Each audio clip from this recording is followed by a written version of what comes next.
What up, my banana farms? Today we got checkers and some cool stories as well. We're just gonna play it on easy. I know I don't have to talk about the gameplay too much. And plus, I'm gonna use something a little bit different. I'm actually not gonna use the engineer today. We're gonna use a different starting tower.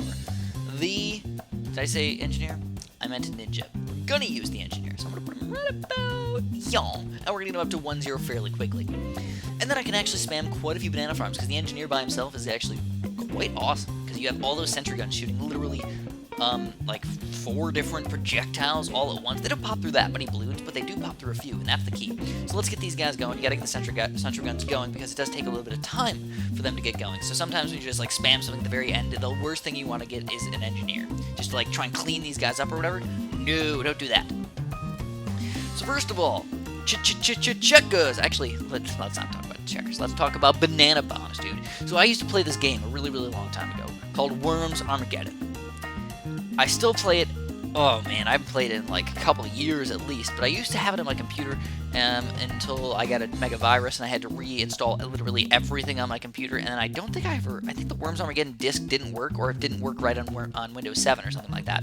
So anyways, Worms Armageddon is this game where you literally have a bunch of worms and they have bazookas. It's kind of like a strategy game, but it's a strategy skill game.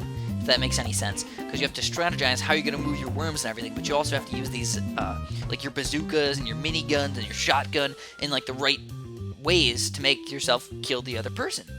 But it's turn-based, which I thought was really cool. It's kind of like checkers, it's kind of like chess, and that's why I decided to bring it up today.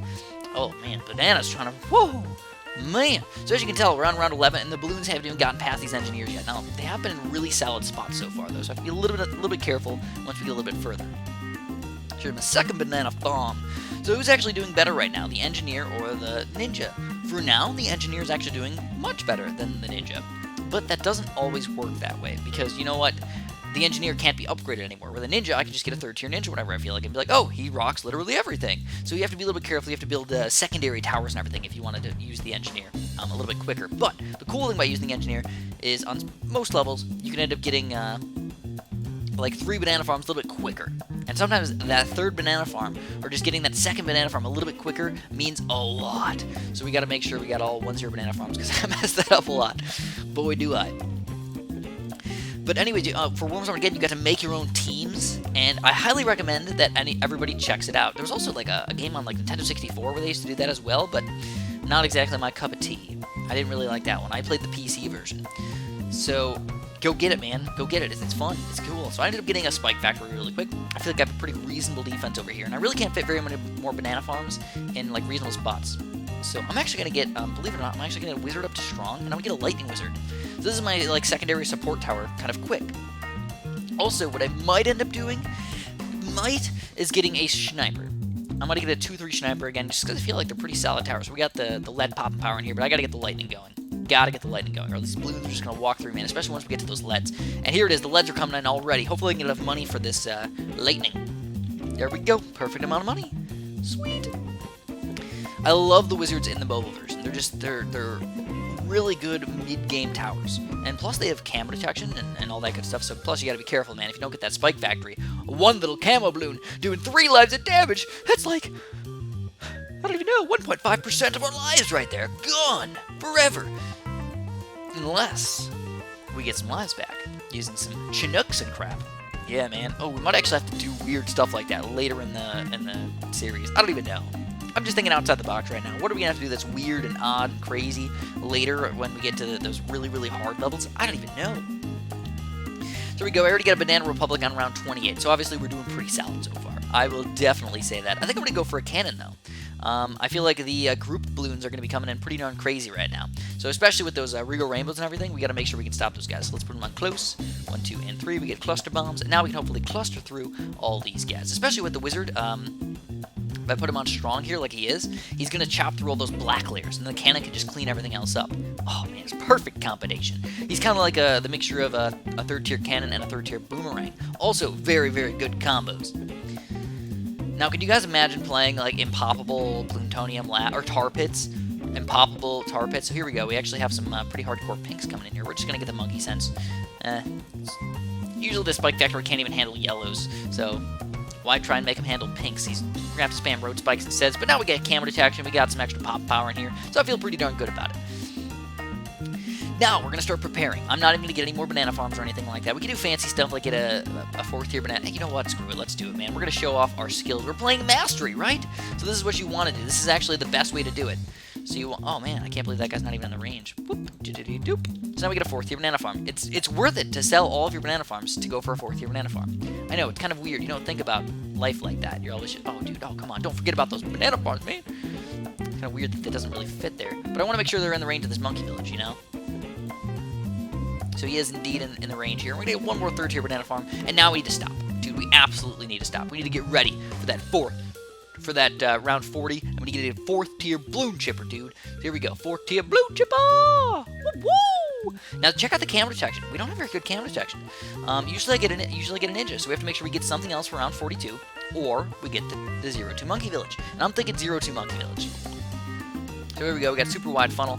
Especially thinking about this for... when we play more late game stuff, 65 and 85, we're going to have a lot of camos coming in. We can't just chill there with a ninja. We're going to have to upgrade this guy eventually. So here we go. We've got this guy up to faster shred and 4th tier bloon chipper action. And we're going to go for something kind of crazy. We're going to go for a super monkey already. Woo! Check out my cannon action. Still doing mega damage to these bloons. And we're going to get the range upgraded and everything. Just make sure we do some extra pop and power in here. So you can tell, the bloons, they're pretty bad still. Yeah, absolutely. We got laser blast coming in here. The cannon cannot stop all these bloons. We're going to have to get even more popping power beyond this. But check out the laser. He's actually doing a pretty darn good job. Again, combos are key. And right now, I actually have this guy on first, which I'm actually going to move to strong, believe it or not. Especially when I get to plasma. I feel like it'll help out and make my cannon do a little bit more popping power. So we go plasma blast. Now, were you guys good at checkers or chess? I remember this one time, my friend who, he's not like stupid or anything, but we considered him like not exact. Oh, here we go. See the camo balloons, man? So we don't need this anymore either. We're going to get rid of that guy. Camo balloons being kind of problematic. So let's get this guy up to a plasmatic destruction. That's what I like to see. We're also going to move him back to first. Once I get a robo plasma, I always move him back to first. My one friend who like wasn't the smartest guy in the entire world, we played chess, and I thought I was going to own him, and he beat me. And I was really sad. And that's the point that I realized, that it doesn't matter how smart you are. Chess is obviously a strategic game when it comes to pros, when you actually, like, play chess and you get good at it. But when it comes to, like, people that are, like, kind of normal who just don't play chess, if you're, like, not that smart or really, really smart, it really doesn't matter.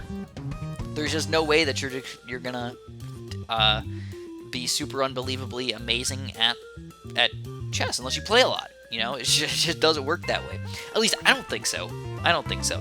Or maybe it was a fluke or something like that. By the way, the most common fish in the sea. Maybe it'll happen again. Who knows? So we're gonna get another Robo Monkey in here. So I got another Robo Monkey. I'm gonna keep him on strong though. Kind of a fancy move right there, because this guy's better against Moas, but not as much against the balloons. So keep him on strong and let him do the rest of the pop power. Also, bloon impact, man, fairly cheap right now, $3,000. That's it. And now we don't need any more of this banana farm action. I'd obviously keep that if I was playing on a little bit harder thingamabob, but for today, definitely not necessary. And we get another Robo Plasma of Destruction, and I feel like that's going to easily take down every single one of the rest of these balloons. Checkers, on the other hand, I feel like checkers is actually more strategic, because late game of checkers, I know, it's really weird, but it gets crazy, because it's like, if you have like one king or two kings or something like that, and you just like move back and forth, and you can go, the game can last for a really, really long time. It can also end at a stalemate as well, but usually people try and just move out of weird ways to like make it not happen that way. I don't know, that's the way I think about it. But anyways, this is pretty much the end of round 50 right here. The ceramics are all turning into Moabs, but at this point we got so much pop and power it doesn't even matter. Hopefully you guys enjoyed this video. Obviously if you did, throw a like down there, man, and subscribe if you haven't done that. And have a super duper delicious day.